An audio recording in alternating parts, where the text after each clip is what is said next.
Empologoma wefulumira wonna tugibugirize mpaka Ssese. Saawa yonna abasese mwenna mwerinde empologoma eri mu kkubo ejja. Ssabasajja kabaka awangaale.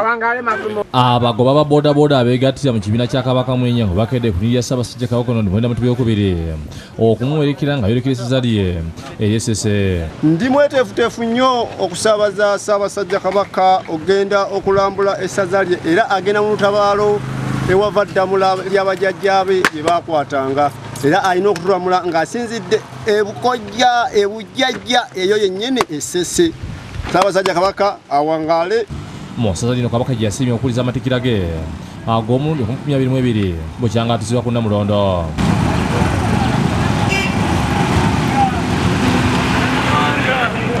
Kabaka nga lina maama Nnabagereka afulumya olubiri olw'ekireka kw'ossa mukaaga ogw'emisana.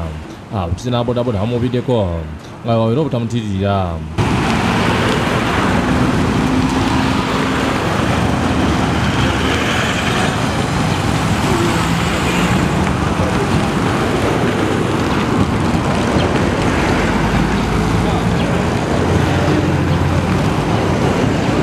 Bw'ayise olwo nabo ne basimbula ne batandika okumwerekera.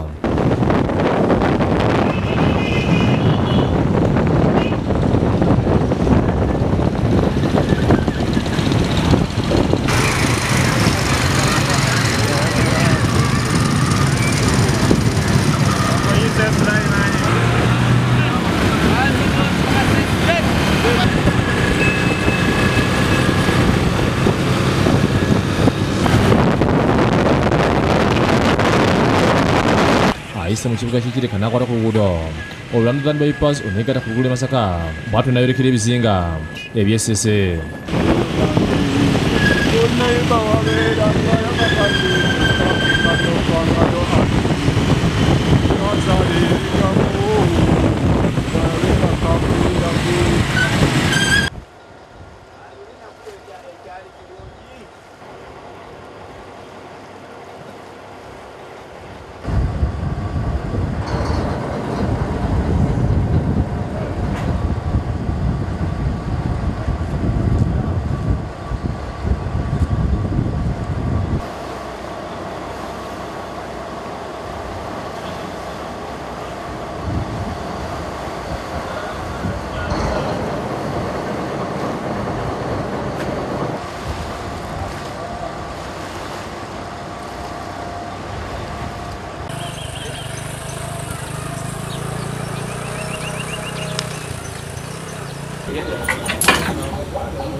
Ebisinga okugulira lino tujja kututuusako mu ligafa agaddako.